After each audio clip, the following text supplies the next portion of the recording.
আসসালামু আলাইকুম। আমি আজকে তোমাদের 24 নম্বর পর্বে আরেকটি সমাধান নিয়ে এসেছি। চলো আমরা সমাধান শুরু করি। আমাদের সমাধানটি 28 নম্বরে যে সৃজনশীল প্রশ্ন আছে বইয়ের সেইটা। তো এখানে দেখো বলে দেওয়া আছে যে ত্রিভুজ এবিসি এর বি কোণটা হচ্ছে 90 ডিগ্রি এবং এবি হচ্ছে 5 সেন্টিমিটার এবং বিসি হচ্ছে 12 সেন্টিমিটার। তাহলে বলছে এসি এর দৈর্ঘ্য নির্ণয় করতে বলছে। অর্থাৎ আমরা দুইটা বাহুর দৈর্ঘ্য দেওয়া আছে, আরেকটা বাহুর দৈর্ঘ্য বের করতে হবে। তাহলে কয়ের আমরা সমাধান করি। দেখো লিখে দেওয়া আছে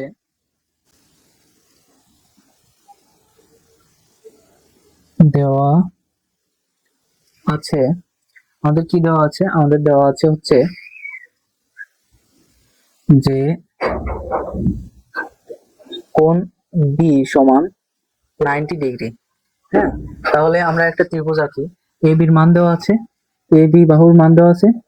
এ বির সমান 5 সেন্টিমিটার এবং বিসি সমান 12 সেন্টিমিটার।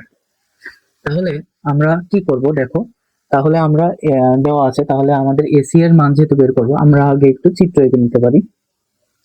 বলছে কি বি কোণটা 90 ডিগ্রি, এটা তাহলে একটা সমকোণী ত্রিভুজ যার ডিগ্রি হচ্ছে 90 ডিগ্রি। ঠিক আছে, তাহলে এটা বি, তাহলে এটাকে আমরা এ ধরতে পারি, এটাকে আমরা কি ধরতে পারি, সি ধরতে পারি। তাহলে এ বির মান কত দেওয়া, এ বির দৈর্ঘ্য দেওয়া আছে কি 5 সেন্টিমিটার এবং বিসির দৈর্ঘ্য দেওয়া আছে 12 সেন্টিমিটার। তাহলে আমাদের বের করতে বলছে কি এসি এর মান নির্ণয় করি। তাহলে আমরা পিথাগোরাসের সূত্র অনুসারে আমরা বলতে পারি অতএব অতএব এসি স্কোয়ার সমান A B square plus BC square. আমরা জাস্ট পিথাগোরাসের সূত্র অ্যাপ্লাই করছি। তাহলে এসি এই স্কোয়ারটা যদি আমরা সমান সমান ওই পাশে দিই তাহলে বর্গ হয়ে গেল। আর এ বির মান কত দেওয়া আছে, এ বির মান দেওয়া আছে 5।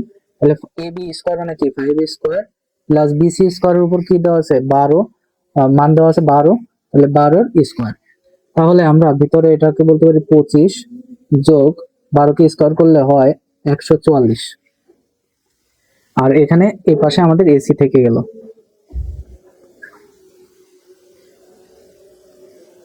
এসি থেকে গেল। এখন 25 আর 144 যোগ করে দিই, তাহলে 25 আর 144 যোগ করে দিলে এত হলো। তাহলে এখন আবার এটাকে যদি রুট ওভার করে দিই, এসি এর মান আসবে 13, এসি এর মান আসবে 13। তাহলে দেখলে আমরা খুব সহজে অঙ্কের সমাধান পেয়ে গেলাম। এটাই আমাদের ক এর অ্যান্সার।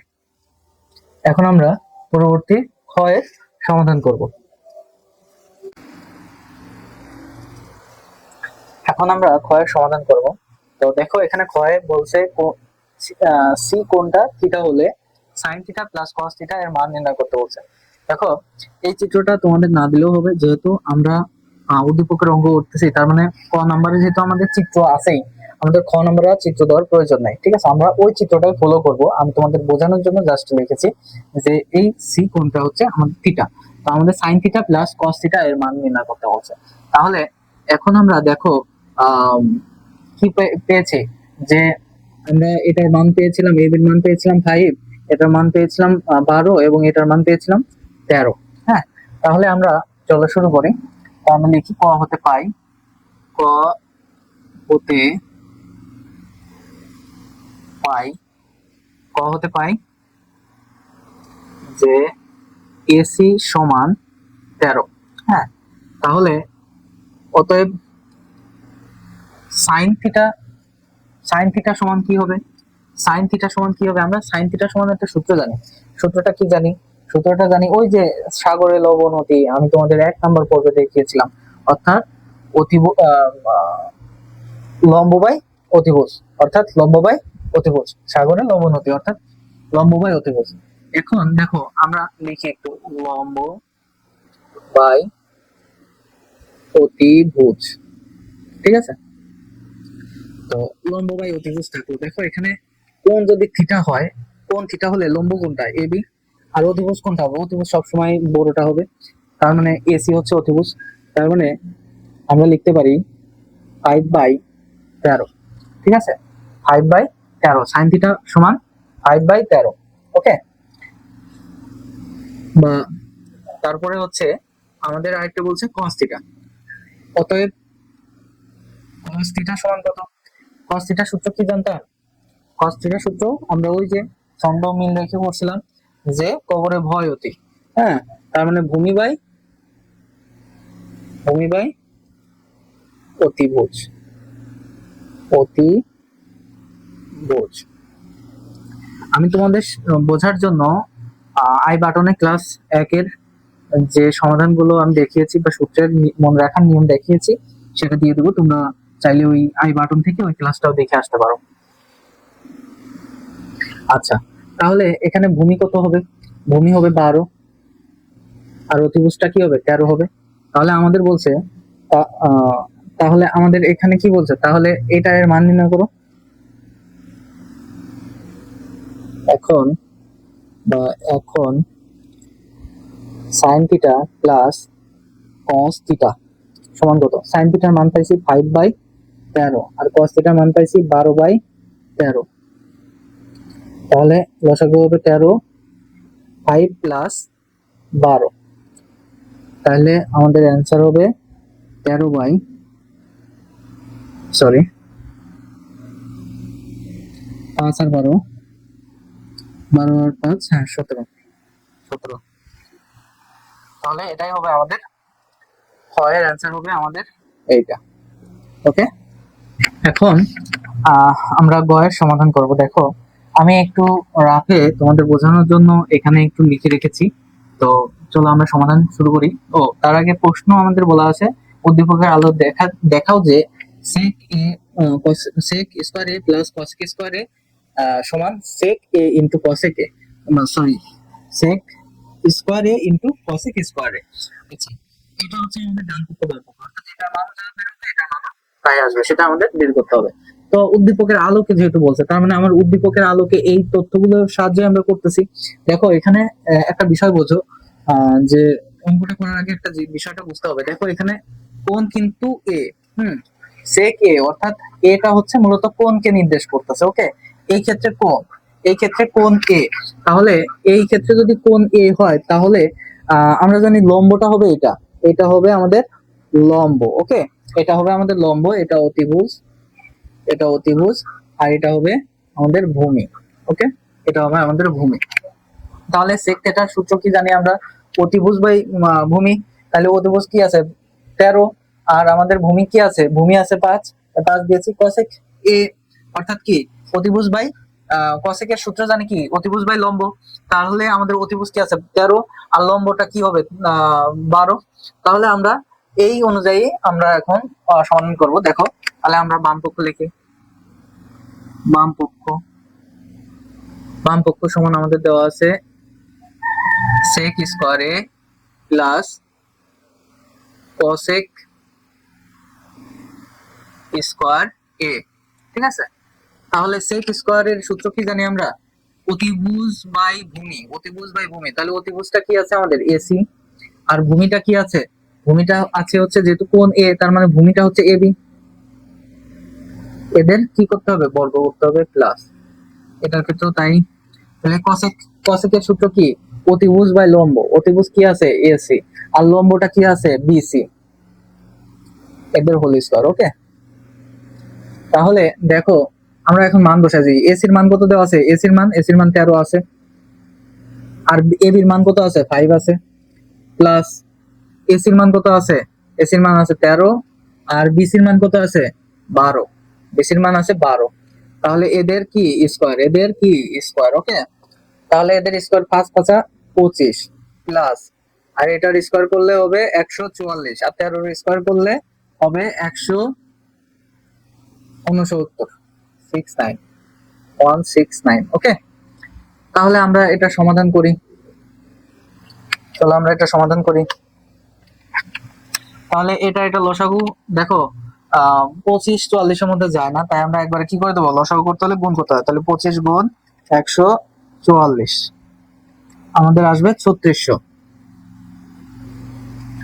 এখন 25 এই 3600 এর মধ্যে কতবার যায় দেখতে হবে।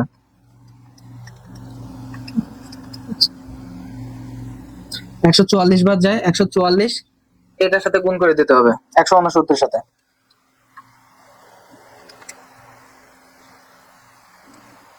তাহলে আমাদের হয় 24,336 যোগ, তাহলে 144 36 এর মধ্যে কতবার যায় সেটা দেখতে হবে।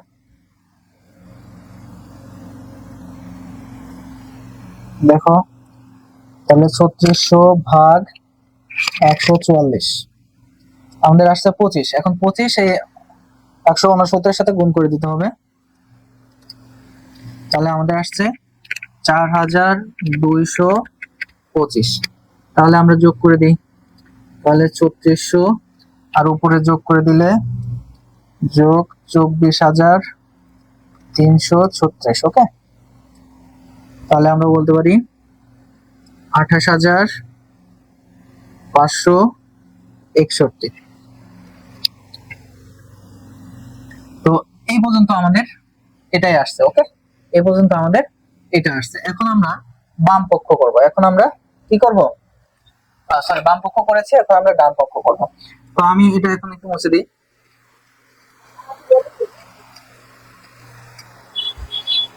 দেখো ডান পক্ষ আমি এখানে লিখি, ডান পক্ষ সমান, ডান পক্ষ সমান আমি এখানে লিখি, ডান পক্ষ আছে sec square a into cosec square a। তাহলে sec স্কয়ারের কি হবে, sec স্কয়ারের ক্ষেত্রে আমরা জানি সেম সূত্র, এই সূত্র, এই যে sec এর সূত্র আমরা এটা ফেলাইছি না, এটাই জাস্ট আমরা এখন গুণ করে দেব। ওকে,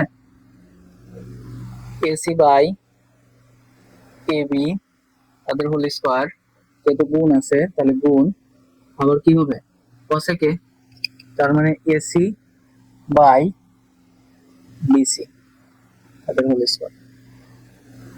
তার মানে এখানে আমাদের আসতেছে হচ্ছে ac এর মান কত 13/5 হোল স্কয়ার, আবার 12/13 তাদের হোল স্কয়ার।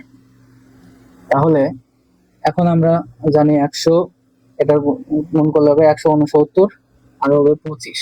হ্যাঁ, তারপর গুণ চিহ্ন, এটা হবে 169 গুণ 144। তাহলে আমরা এই দুটার উপরেরটার সাথে নিচেরটার সাথে গুণ করে দিই। তাহলে নিচেরটা গুণ করি, 25 গুণ 144, 25 গুণ 144 হবে 3600। আর 100 উপরেরটা আছে 169 আর 169, 169 গুণ 169, তাহলে আসে 28,561। দেখো আমাদের দুইটার পক্ষেরই অ্যান্সার কিন্তু একই আসলো।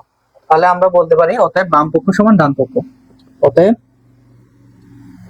বাম পক্ষ সমান ডান পক্ষ দেখানো হলো।